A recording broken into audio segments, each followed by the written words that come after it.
The arena went still, like someone had thrown a blanket over thousands of voices at once. Only the hum of the lights above remained, buzzing faintly against steel beams. In the center, standing straight-backed, despite the years carved into his frame, was Chuck Norris. 95. Yet there he was, eyes sharp, a microphone gripped in one hand as if it were another weapon.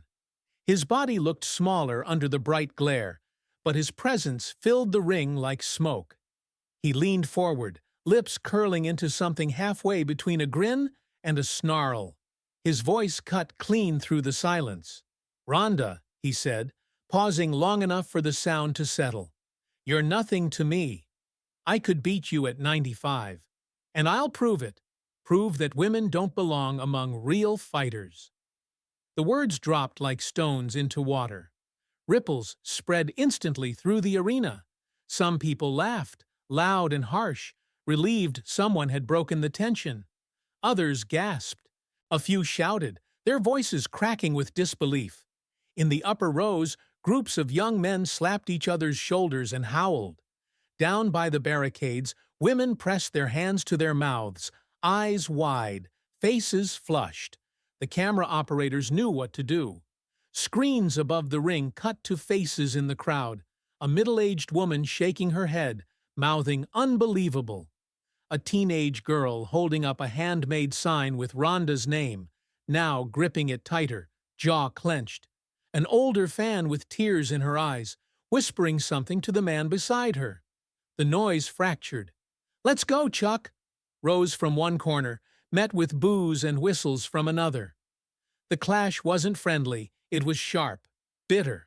The whole building seemed to split in two. Chuck stood unmoved, the corners of his mouth bent upward, as if the outrage were part of the performance he'd rehearsed. His gaze stayed fixed on her, measured, dismissive, almost bored. And Ronda, she didn't move. She stood with her arms folded across her chest, chin slightly lowered, eyes fixed on him like a blade. She didn't frown. She didn't shake her head. No words came. That silence pressed down heavier than the lights, heavier than his insult. The cameras zoomed in. Her jaw was set, her breathing invisible. That calm, unyielding stillness said more than any retort could. It was refusal, not just to take the bait, but to even acknowledge it as worthy. Somewhere in the crowd, a woman shouted, "Say something!" But Ronda didn't. She let the noise crash and die around her. Each second of silence turned the insult back toward the man who had thrown it. Chuck shifted his stance just slightly. It was subtle, but the arena saw it. For a moment, the grin faltered, as though the quiet unnerved him more than booze ever could. He tried to cover it by pacing, nodding to the crowd like they were on his side. "Relax," he said into the mic, his voice now pitched like a joke. "Just warming up. Just a little fun." The laughter that answered him was thin, half-hearted. In the stillness that followed, the audience began to notice details. The tremor in Chuck's hand as he lowered the microphone, the rigid set of his shoulders as if bracing himself against something. They noticed the way Ronda hadn't blinked since he spoke, her eyes cold, unflinching, like she was already dismantling him piece by piece. The shift in the room was physical. Air felt heavier, every breath shorter. The crowd wasn't watching a show anymore. They were witnessing the opening crack of something they couldn't predict, but couldn't look away from. And then, just as the noise started to rise again, Ronda tilted her head ever so slightly. Not much, just enough that the shadow shifted across her face. The crowd saw it on the big screen and reacted instantly. A low rumble rolled through the stands. People didn't know what the gesture meant, but they knew it meant something. The tension in the arena was unbearable. A few seconds stretched into an eternity. Chuck raised the microphone again, but his words were drowned out. The crowd wasn't listening to him anymore. They were waiting for her. Ronda still said nothing. She didn't need to. That silence had already become its own weapon. And somewhere in the rafters, a chant started. Soft at first, but insistent, building like thunder rolling closer. "Ronda, Rhonda! Chuck turned his head toward the sound, eyes narrowing, grin slipping into something harder. His jaw tightened. He tapped the mic against his palm. Once, twice, the sound dull and flat against the silence that grew between them. The building braced itself. Everyone knew words were finished. The next move would not be spoken. Just wondering, where are you watching from? Write it down, bellow. The first insults dropped like stones from the rafters. Back to Hollywood, someone shouted, voice cracking. Another, louder, followed with, Go home, Rhonda. The words weren't clever. They were blunt, ugly, designed to sting. Around the arena, a few scattered voices repeated them, and soon there was a rhythm to the cruelty, like a half-hearted chant struggling to grow. Chuck let it happen. He stood tall, mic hanging loosely by his side, eyes roaming the crowd like a ringmaster pleased with his animals. A smile spread across his face, not the grin of a joke, but something smug, practiced.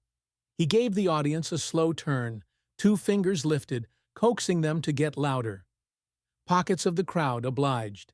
They cheered him on, happy to be part of something bigger than themselves, convinced they were choosing the winning side before the first move was even made. But the cameras betrayed him. On the big screen, the director cut between faces in the stands. A woman in her 40s mouthed, "That's too much." A teenage girl squeezed a hand-painted Ronda sign against her chest, glaring at the ring. An older woman in the third row shook her head, her lips pressed tight, hands clenched white in her lap. Their discomfort filled the silence between the insults, making the laughter sound thinner than before. Rhonda didn't flinch, arms folded across her chest, eyes locked on him. Her stillness seemed to swallow the noise whole. She didn't scan the stands, didn't acknowledge the jeers, didn't offer the crowd a single opening. The power of it landed slowly, then all at once. There was nothing for the insults to stick to. Chuck tried to tilt the mood. He lifted the mic, smile painted back on, and said with a chuckle, "Hey, just a little warm-up. We're all here to have fun, right?" His voice echoed smooth and casual, but it was too polished, too rehearsed. The laughter that came back was shallow, almost embarrassed. The cruelty tried again, meaner this time.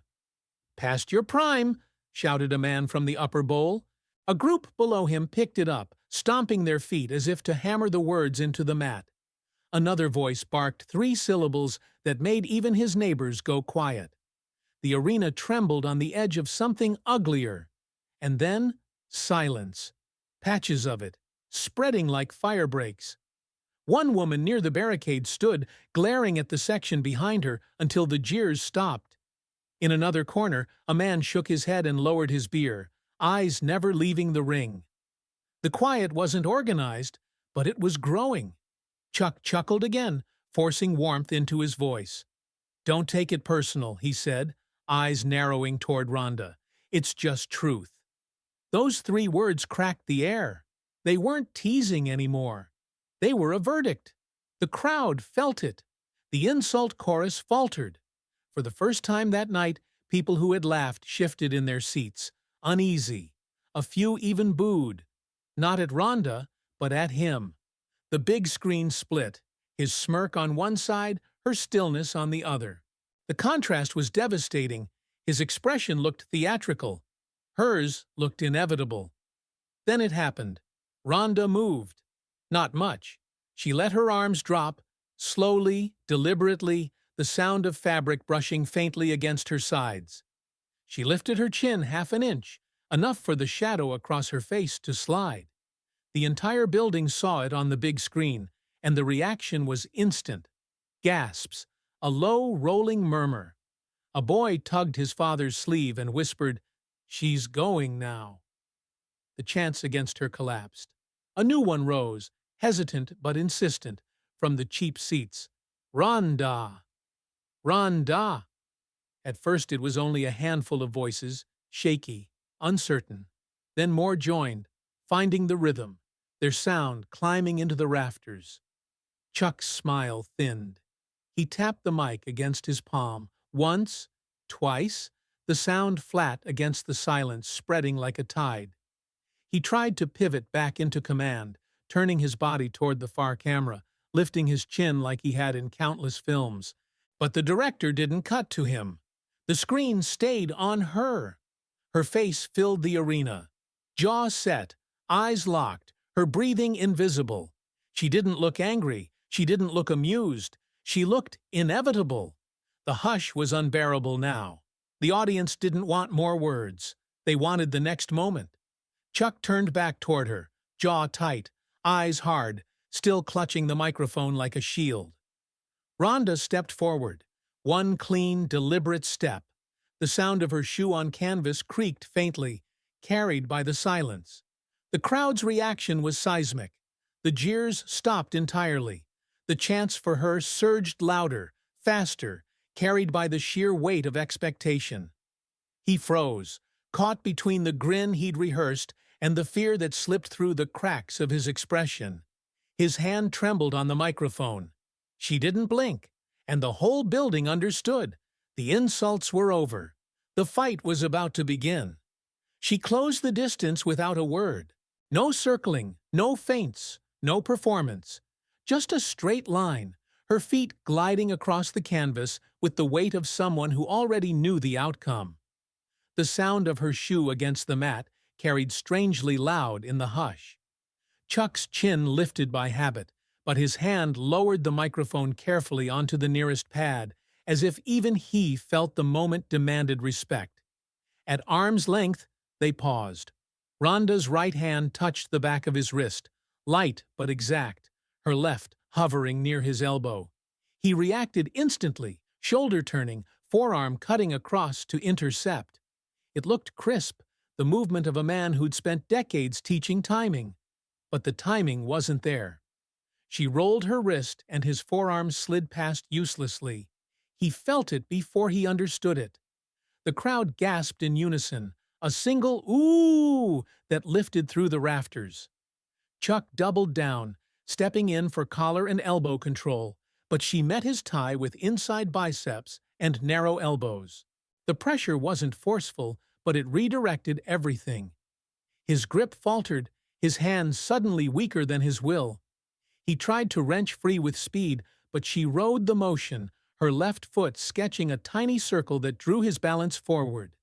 He corrected sharply, fast enough to earn respect from the veterans in the stands.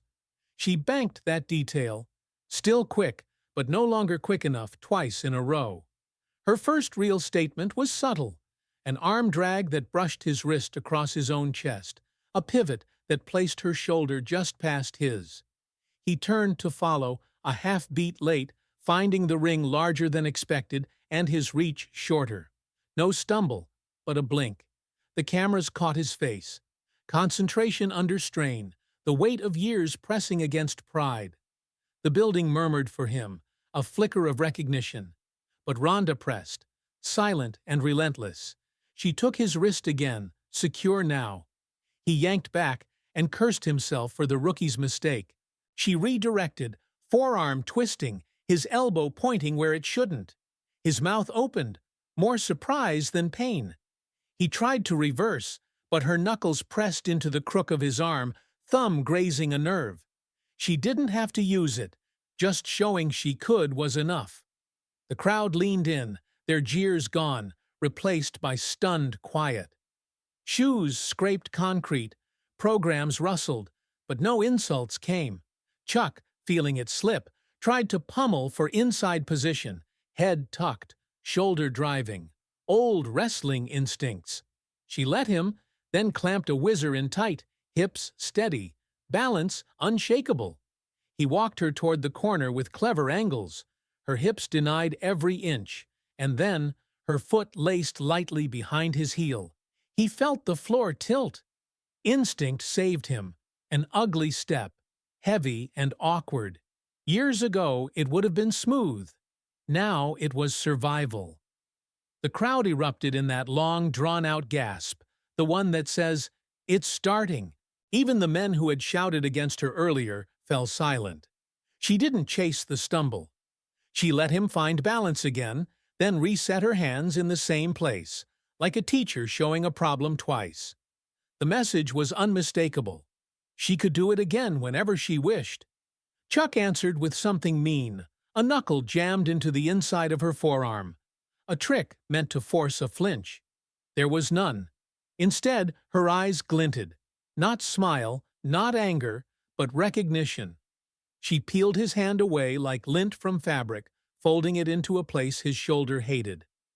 No damage, just proof. He exhaled, audibly. The camera caught it, and so did the first rows. He wasn't gassed yet, but the breath carried history. On the screen he looked older than he wanted. He straightened his back as if geometry could disguise time. Then she gave him something unexpected. Mercy disguised as a test. She released his wrist. He pulled back too fast, retreating instead of countering. Even he looked irritated at himself. She didn't chase. She stood there, calm, arms loose, chin tucked, waiting. The silence deepened. The crowd's mood had shifted entirely. They didn't want words anymore. They wanted resolution. Chuck came forward again, because men like him always come forward. She met him head-on, accepted the tie, then froze it for a single heartbeat. The arena felt the pause like a storm holding back. And then she stepped out clean, leaving him grasping at nothing. For a moment, he grappled with empty air. The crowd exploded in laughter, not mocking him, but shocked, nervous, exhilarated. The slip wasn't a stumble. It was a statement. She stood just outside range, still watching, then dipped her chin in a single nod. Not pity, not gloating, permission. Your move. The camera zoomed in on his hands, catching the tremor he couldn't control. He flexed his fingers, shook out his joints, pride forcing him forward again. The chant began faintly from the cheap seats. Ronda, Ronda. Not worship now, not insult. A rhythm, a heartbeat. Chuck wiped his palms on his pants, squared himself, raised his hands like gates closing. If he could pin her down once, maybe once was enough. He had to believe it. Ronda angled her lead foot. Small, almost invisible, but everyone close enough saw it. The seconds stretched. A light flickered high above. The referee leaned in, nervous. The whole building bent toward the collision. Chuck stepped forward, muscles taut, every ounce of pride forcing his body to prove a point. Ronda drew breath, and the moment of impact rushed at them both, bright and inevitable. The crowd had split into two storms. One corner chanted his name with stubborn loyalty, clinging to memory.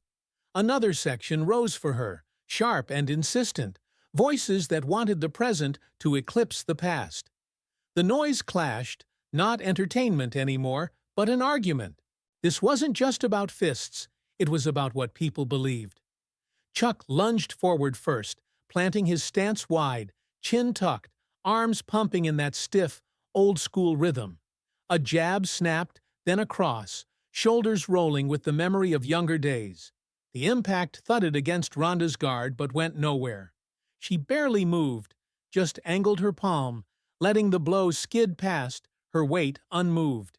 He crowded her with a shoulder bump, hooked a grip behind her triceps, dipped his hips for a throw that had won him matches before most of the audience was born.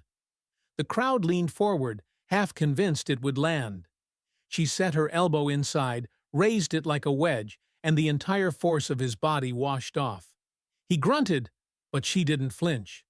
Another hook. She slid her ribcage out of range and pressed her thumb into his hip bone. His base wobbled. He steadied himself on the ropes, shook his head, and came back with a looping right. It whistled past her hair, close enough that sweat flicked into the lights. For a moment, the noise tilted toward him. People wanted to believe. He felt it too, digging deep for one more burst. He dropped low, locked his arms around her waist, bracing for a lift. Tendons stood out along his neck. His forearms strained. Her foot braced like a nail in the mat. Her hand slid to the seam of his grip. The lift didn't happen. His power stalled in his own body, collapsing into nothing. He pulled back, chest heaving, and shook out his trembling hands. His face burned red, and he blinked hard to steady himself. Still, pride shoved him forward. A collar tie, a snap-down, a quick fake toward her knee. She read it all, her palm under his jaw, just enough to deny the snap, her posture untouched by the fake. He attacked high again, but she was already gone, slipping out of frame. The arena felt her control. His supporters grew louder, desperate to cover it. Hers doubled their rhythm. "Ronda!" R-O-N-D-A. The sound braided into one heavy pressure, pressing down on the ring. Chuck's eyes flicked toward the big screen. He saw himself, face strained, body lagging. The crowd saw it too. He jerked his gaze back, jaw tight, and fired an elbow pummel. It stuck. He ground his forehead against her jaw, old wrestler's trick. She didn't yield, just set her chin, let the pressure sink into bone. His breath was loud now, chest rattling. The tremor in his hands had gone from hidden to broadcast. Still he fought. He drove an underhook deep, tried to reap her leg. She allowed the bite, then killed the finish with a turn of her hip, a whizzer biting down. His balance floated for a second. He caught himself, ugly but upright. His name in the stands lost strength, replaced by silence. He snarled in frustration, audible only to her. She didn't respond with sound. She placed her hand on his wrist, skimmed her fingers across his triceps, and built a tiny frame inside his posture. He tried to move. His body refused. The crowd saw it, a man frozen mid-motion, caught not by strength but by precision. The air sucked out of the arena. He stood suspended, driving against nothing, his body locked in place. She didn't finish him. She let him go. He stumbled backward, furious at the release, bouncing on his toes to mask the truth. His heels barely left the mat. His fists opened and closed faster than his arms could obey. He rushed again, but she vanished to the side, reappearing at an angle that stripped away all of his momentum. Every move of hers was minimal. A wedge of an elbow, a palm redirecting a wrist, a shoulder grazing his chest. Each was enough. Each told him no. The cameras zoomed close. His eyes glistened, his temples streaked with salt. People who had jeered her minutes ago now stood quiet. A young girl raised her sign again, her expression no longer hopeful, but certain. Chuck pressed on anyway. He drove her toward the corner, forcing her steps. The crowd roared, sensing a last surge.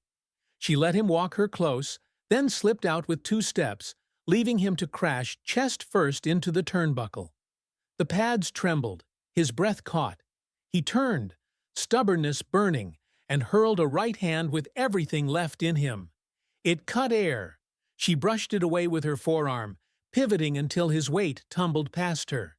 He steadied himself on the ropes, lips curling in anger. Now the arena knew. He was running on will alone. She was holding all the control, and she hadn't even used it yet. Ronda took a step back, deliberate, giving him space. It wasn't mercy, it was ownership, a reminder that she could close the book whenever she chose. The chant for her thundered now, overtaking his, louder with every repetition. The crowd wasn't divided anymore. They had decided what mattered. Chuck wiped his mouth with the back of his glove, hands shaking, chest dragging for breath. He crouched lower, coiling himself for one last charge, the kind of gamble men take when they have nothing left but pride. The referee leaned closer, nervous, palms half raised. Ronda flexed her toes inside her shoes, her body loose, steady. The crowd rose, sound swelling to the rafters, waiting for the break. And then he went. He launched like a man emptying the last coin in his pocket. Shoulders squared, fists wide, his body was a single gamble. For a moment the noise of the arena broke apart, every voice scattered, waiting to see whether pride could cheat time. His foot slammed the mat, the canvas rippled, and he hurled himself at her chest with a wild, desperate punch. She didn't flinch. Her head tilted a fraction, her hips rotated, and her arm coiled around his wrist with the same inevitability as a door closing. The second his strike missed, she had him. The counter wasn't flashy, it was cruel in its simplicity. A turn, a drop of weight, and his body left the ground before he realized. The slam rattled the ring. His back hit first, then his shoulders, a hollow thud that traveled up through the lights. The cameras jolted, lenses shivering, zoom stuttering. For a full second, no one moved, no one cheered. The arena froze, caught in the shock of seeing him down flat. Then the roar returned. It started low, a growl rolling out from the floor, then climbed into the rafters. Ronda! R-O-N-D-A. Her name swallowed his. People who had mocked her earlier now rose to their feet, clapping, stomping, screaming, as if the sound could carry them out of disbelief.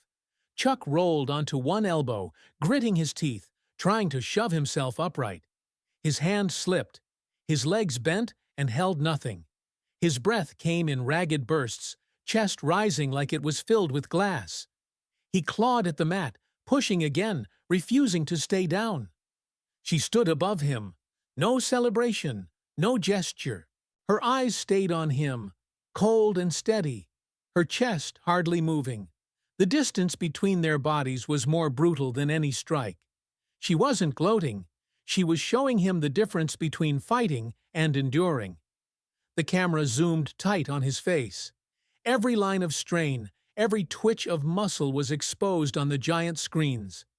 His jaw trembled as he forced himself up to his knees. The audience leaned closer, 1,000 shoulders pressing forward. For a moment it seemed he might rise. He gripped the ropes, knuckles white, veins swelling in his arms.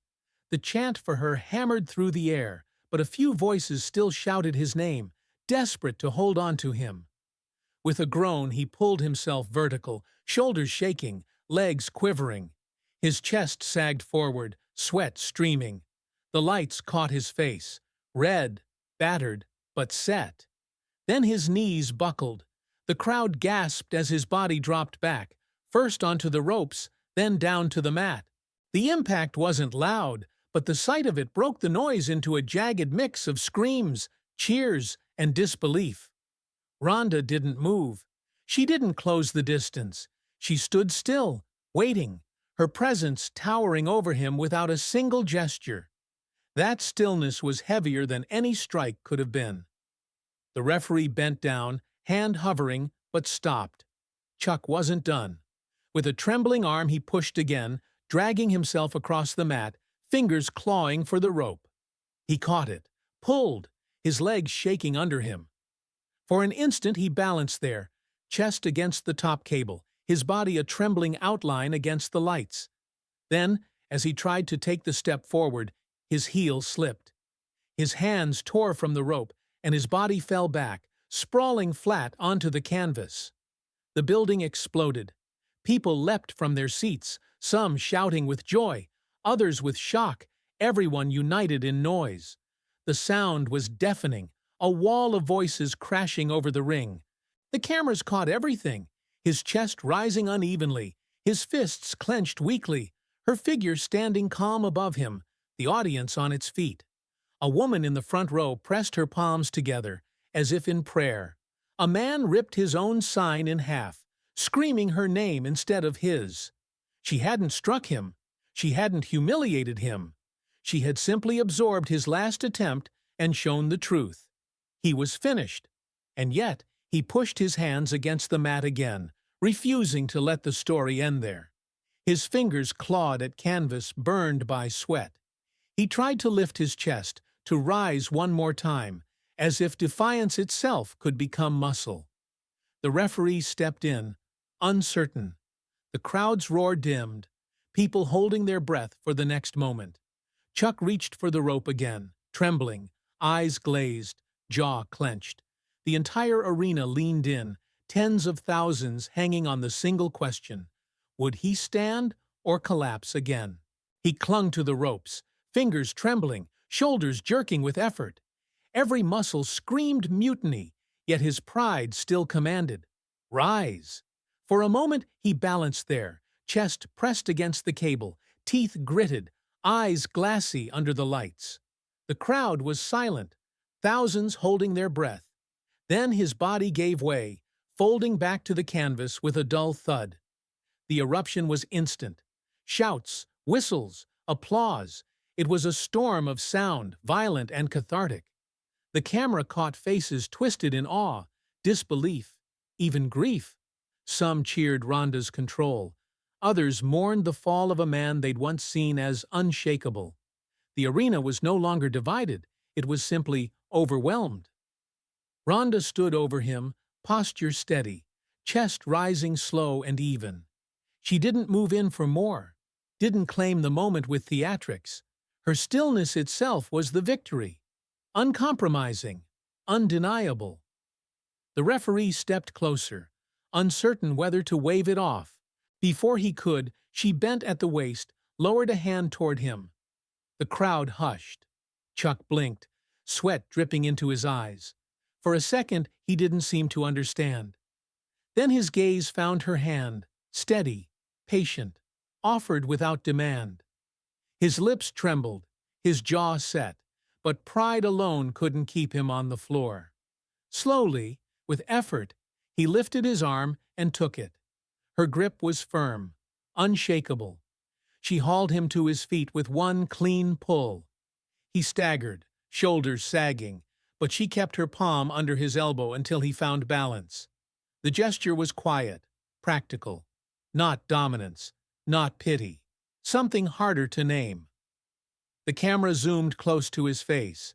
His eyes were wet. Not tears of drama, but of exhaustion, of the body refusing to hide what the mind still tried to cover. He inhaled sharply, chest rattling, and leaned forward as if to whisper. The microphone wasn't near, but the words traveled anyway. "You proved it," he rasped, voice cracking. "Strength isn't in years. It's in character." A ripple went through the arena, thousands reacting at once. Cheers, gasps, a few scattered sobs. The people who had jeered her minutes ago were now on their feet, clapping with both hands, their voices rising in support. It wasn't just applause, it was admission. Ronda gave him a single nod. No smile, no victory pose, just a nod, simple and final. The referee raised her hand, but the sound in the building was already deafening. "Ronda! Ronda!" roared the chant, rolling like thunder across the rafters. Entire sections stood, stomping, clapping, strangers embracing. It felt less like celebration and more like recognition. The camera panned across the faces.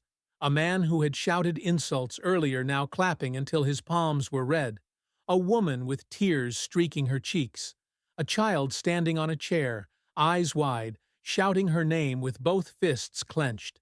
Another shot found a young couple holding each other tightly, shaking their heads in disbelief, smiling through tears.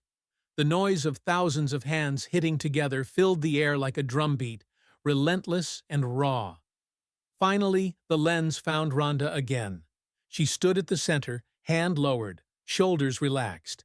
She didn't pump her fist, didn't bow, didn't smile. Her gaze looked straight ahead, calm and steady, past the noise, past the cameras. Beside her, Chuck leaned against the rope, chest heaving, his head lowered. The crowd wasn't mocking him anymore. They cheered her, but they didn't jeer him. His admission had shifted the story. For all his earlier words, his final gesture had been to lift hers. Even in defeat, that mattered. The ovation swelled, rolling on and on, refusing to die down. For the first time all night, the arena was united, not in sides, but in agreement. Something had changed. People who had come for spectacle left with a lesson. Parents leaned to their children, pointing, explaining without words. A boy in the upper deck shadow-boxed with tiny fists, mimicking her calm stance. The last shot lingered on her face. No celebration, only composure. She had not fought for herself.